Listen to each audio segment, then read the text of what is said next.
Hey everybody, this is Mike Bono from the North Andover Athletic Association, and you are listening to the Nightly News Podcast, the show that brings you inside the lines of North Andover High School athletics. All right, welcome back everybody. We are excited to have another of our North Andover High School fall coaches, Constance Schiller, who is the swim and dive coach at the high school. In addition to swimming and diving, she also is the head of the German department at the high school. Welcome to the Nightly News Podcast. Thank you so much. I'm excited to be here. So you are the head of the German department, and you are German, correct? Yes, Okay, correct. so and you have the German accent. So tell us a little bit about your background, when you came over from Germany, and how you got to North Andover. Yeah. So I came over 7 years ago. I went to UMass Amherst, did my master's program there in film. I did a TA-ship there, teaching German, and that's when I realized that is so much fun, and I switched to education. Through the education program, I had some observations in high schools, and I was like, oh, that is even more fun. You have time to do a project with the kids. You get really close. You kind of see them growing, right, in these like high school years. I think they're really important years for young adults. And yeah, then I was like, okay, I love teaching German as a foreign language. I just applied to a bunch of schools, and North Andover took me, and I'm so happy to be part of that nice community for like 5 years now. Wow. Yeah. 5 years. Yep. Great. And your swimming background. Yeah. So swimming in Germany is all a club sport. We don't have high school sports like here in the US. I started swimming when I was 4 years old with my club, SC Eintracht Berlin. So We can Google translate that. I know, right? And it's like the kind of league is the German, like you swim against all the German clubs, not German clubs, sorry, Berlin clubs. So Berlin White. And I swam there until, I was in college, and then switched over to coaching. I coached there also for a little bit over a year. And and then I didn't do any swimming when I was in the US, but then, I was at the high school, and the job opportunity popped up, and I was like, oh, that will be fun. It's so nice to get back to that. Yeah. What was your best event? Breaststroke and backstroke. Yeah. And last year, you had the luxury of coaching, I'm guessing, the best swimmer that's ever been through North Andover High School, Malia Amwan. Yeah. Tell us a little bit. Now, Malia is now swimming at Division I University of Michigan, which is a pretty big deal. Oh, yeah. So tell us a little bit about what it was like coaching somebody of that caliber. Oh, it was really exciting, because I have to confess, I was never that caliber. I was more like the base that fills in the relays. So it was really exciting to see her, and just like how like her strokes are really like perfection almost in a way, and like seeing how like really committed she is to the sport, and she knew where she was going. She knew what she needed to do to be like on the way to Michigan. She needed to know her events, what she wanted to swim at, like meets. And just this hard work was really, really exciting to see. I gotta admit, when my daughter came into the high school, 8 years ago, I said to myself, there's no reason I can't get to see every sport once. I love sports. She's going to play 3 or 4 different sports in the course, but swimming is one I've never been to. I'm not even sure where you guys have your meets. I'm guessing it's Greater Lawrence Tech or the Y. It's Greater Lawrence Tech, yeah. That's our home. I would like to home get to pool. one this year, but Yeah, definitely. Can you talk a little bit about, building a program, or, like I think Mike, I don't know if he touched on it before we got on the air or not, or after, there's no youth, there's no booster club swimming, there's no North Andover youth swimming. How do you, get kids to come out, and where do they come from? Where do your better swimmers come from? Mm-hmm. Yeah, so we definitely have the luxury of having so many awesome clubs in the area. I think within like the radius of 20 miles, there's like 8 or more clubs in the area. So that is definitely where we get our base from. I know like a lot of the Ys have really nice swimming programs. That's where the kids normally learn how to swim. Like I have the luxury not having to teach swimming. I coach swimming, right? Like that is the idea behind our program. Sure. We coach, we don't teach. And it's really nice to recruit from that base of like these swimmers, like swimming with the Y, swimming with the clubs already. And like, yeah, so that is most of our base, but we have definitely swimmers that just do it like in the summer at the Y, like did it when they were like in middle school, learned it there and wanted to go back in, and they're really dedicated. So it's really nice to have that kind of mix in the team and they learning from each other. Sure. So just getting back to Malia, I know her junior year, and I know there's kind of the pandemic involved and all that stuff, but she didn't actually swim for the high school. And then her senior year, I think, from my understanding, there was the social aspect, and she wanted to be with her friends and be involved. And so she swam last year, obviously with lots of success. Does I'll call it the club swim season, overlap with the high school season? They do, yeah. They Okay. overlap, so it's a lot of like for our club swim, it's a lot of like organization talent required there, but they can normally deal really well with that, and they know that is coming, right? And we have the schedule out before, so they know like where it would overlap and if they can manage to. So the club to do starts that. toward the end of your season. Is that The right? club start a little bit earlier, like middle. so they're like actually back, I think, by in next week, either next week or 2 weeks. So they actually overlap quite a bit. Do you lose, like, are there kids that could be on the team, but they just decide to do the club? We only had that during COVID because Okay. that was when we didn't know our schedule, right? Yeah. There was no pools, there was no decent pool time. I mean, we practiced like, I think at like, what was it, 9 to 10 in like Newburyport, right? Something like that. So we lost definitely swimmers there, not just our club swimmers, but also some swimmers who just said, no, these times are really hard to make. What are your numbers like this year? Right now we have 33 girls on the team. Is that Yeah. where do you stand with the MVC? Do most teams have more or less, around the same? About the same. Yeah. I think Andover has 33 right now. I know Masuan has like 25. Central Catholic always has a lot of girls. Sure. They're like, I think, way more. It's a good number because you have to keep in mind that we have only 6 lanes, right? And like actually this season we only have 5 lanes in our pool. So it actually is also a safety thing to not have more swimmers in the lane because otherwise it just gets like, unsafe there. Right. So I was going to ask about, so it's swimming and diving Yes. at the same time. And of those 33, how, like, do girls do both swimming and diving? Do they focus on, are there some that just do diving? So yeah, we have definitely swimmers that do both swimming and diving, and we have the amazing dive coach Becky Driscoll in Haverhill, because I am not a dive coach in Germany. Diving and swimming are two completely separate sports. I I watched diving before, but I was never in the situation where I had to be like, what, I have to coach that.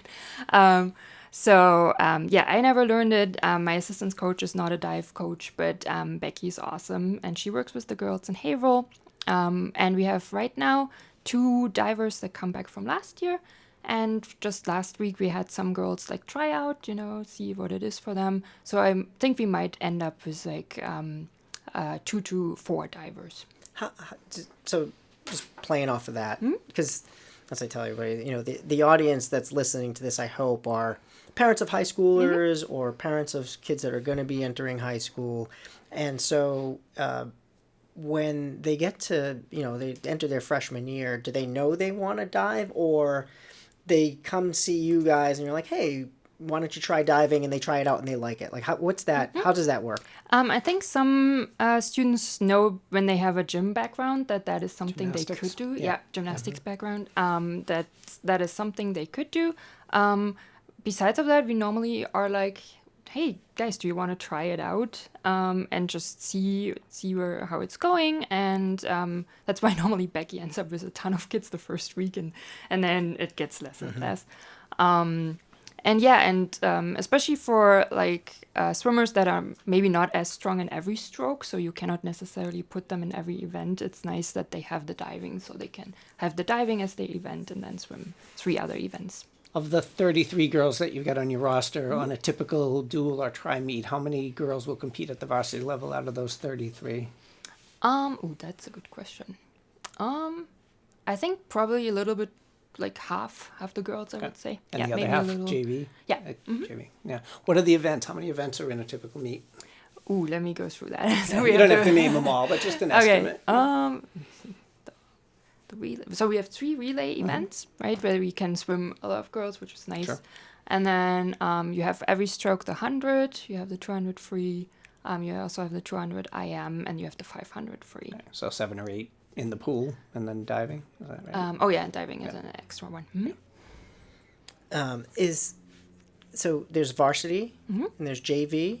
Is there a JV? Like, how does that work? Are there cuts? Like, do people, like, do you say, all right, no, sorry, you're not going to be on the team this year, or does everybody participate? So we don't necessarily divide like in the other sports, really, like varsity, JV. They all swim together, and we don't necessarily make cuts unless it's unsafe for the girls. What I said before, like they need to be able to swim, Sure. right, and be safe in the water. So it's kind of like track in that after the varsity events are done, then you'll run a JV freestyle, like that, or Kind of, yeah. We have an extra heat. Yeah. Yeah, For all correct. the JV. Yeah. Okay. Great. And same with diving. Like, is that how that works with diving, or are they all competing at the same? They all compete at the same time. all- You can have divers like dive, but then normally that just doesn't count. Yeah. And your team this year. So last year, I know, well, obviously we talked about Malia, but there are some other girls that were, I know the Wyzorix, Hannah, and Really sad to not have her this year, but it's her junior year, so it's normally when they do the college visits, so that's. Oh, she's not. Yeah, she's not on the team this year. Hannah Wyzorix. Yeah. Oh, We're really sad. I but learned something new every Hannah, day. if you hear that, I hope you come back next year. All right, I'll talk to her mom. Yes, please. So talk about the team. Talk about what the outlook is for this fall. Yeah, so we still have really strong swimmers. We have Dia Ackerman Valala, and she definitely is our strongest swimmer this year. Also record breaker for the breaststroke, not just for the school, but also like states, like state and sectionals winning. So we're really happy to have her on the team as our strongest swimmer. We have Ellie Shea back, who was in our relays last year, won the relays with us. We have Skylar Holland, who is like our long distance swimmer, always on the 500 free. So we have a few like strong swimmers at the top. What's really nice, I think, is that we have a really solid base this year. I feel like, like the swimmers you need to fill in who swim like the B and C. Yeah, I'm really excited about that. We just like the time trials and like looked at that, and we're still in the preseason, and it looked really, really good. So shout out to the girls there. Yeah, I'm really excited about that because I think we might not have these breakouts like this year, right? With like the records for like Malia, like getting All-American like last season, but I think we still will have a strong season competing with the other teams. There are a lot of similarities with the cross country team in that when you just said like the times are looking great right now, right? And so what do you tell the girls in June about the summer? Like, because you just can't come back in August and expect to swim, a certain time, right? Yeah. Like, is there? Do you give them a training program? How does that all work? So normally like dryland is what they do, and then going in the pools.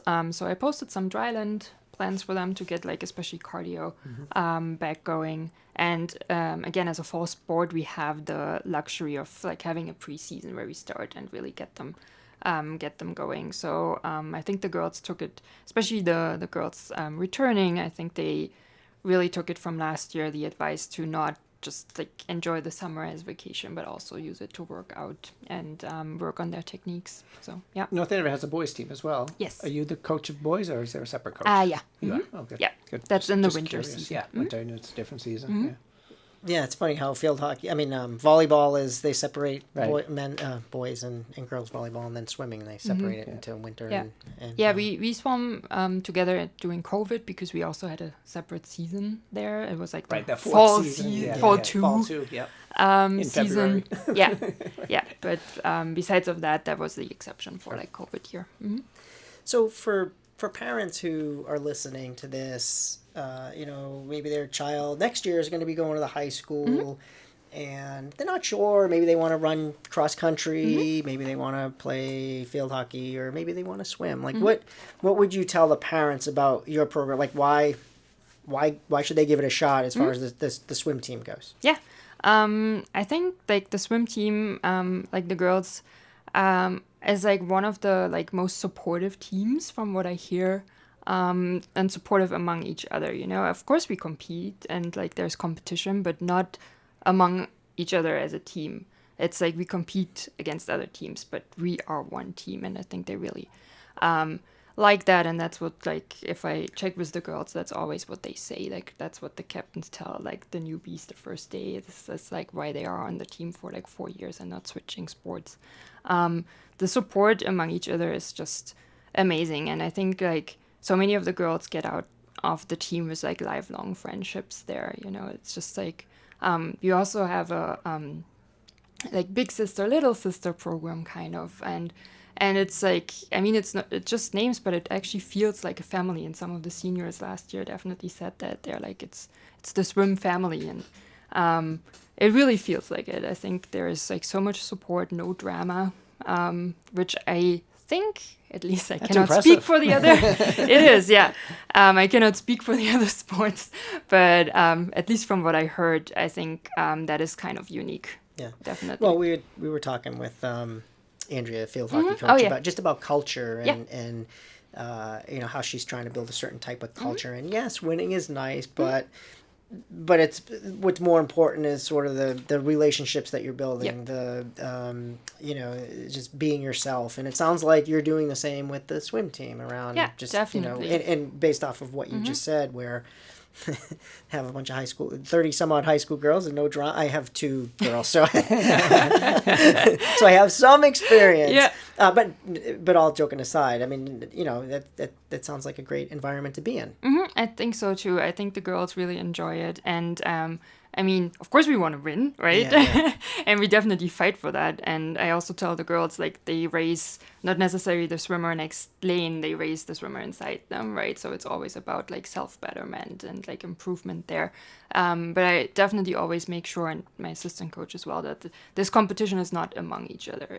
It's like the other team, but we are one team and we support each other. And because you were asking about the varsity or JV, so even if the girls don't swim for varsity this year because we don't have enough spots to do that, they still support each other. They cheer, they show up. Even when they're sick, I have so many girls that are like, Coach, I cannot swim, I have an injury. Can I still come? Can I time? Can I support the team? And I'm like, of course, yes, please. And I feel like other sports might not have that same kind of like companionship there. So yeah. I'm guessing that the MVC doesn't. Not every school has a swim team. Yeah. What's the hierarchy in the MVC? Who are the good teams? Where do you guys stand? So it's always a little difficult because you switch divisions sometime, right? We just switched division like 1, 2. We were like 1, then we switched to 2. So there's always like the division question. But we are definitely one of the stronger teams. I mean, Andover is just one of the historically they've been great for 30 teams. years. If you saw, like, Masuan had a really good season last year, right? But I think we're definitely in the in the upper range there, and try to keep it that way. Good. Yeah, that's great. Well, this has been enlightening, and I learned a little bit about a sport that I am not as familiar with. As I mentioned, my niece has participated in swim team before, and I just remember going to see some of these events, and it was like 150 degrees in there in the pools, and she swam for like a minute and a half, and then that was it. And a lot of but no, hopefully we get out to see a swim meet this fall. Best of luck to you and your team, Constance. Thank you. We'll be rooting for you. And before we end, I just want to say, everybody, don't forget the Knights on the Run 5K road race, October 8th, Saturday morning. at the high school. Sign up at naanights.org, and it'll take you to the registration page. Correct. And we hope to see you there. First 150 people. 200. 200. I think. First I 200. don't know if Eric pulled a fast one on us. All I don't right. know if it was always 200, but I know, first 200. Get a t-shirt. Yeah, and also Knights Run 5K. It'll bring you right to our race website. That's our race website. Knights Run 5K. All right. Well, thanks everybody for listening, and we will catch you next time.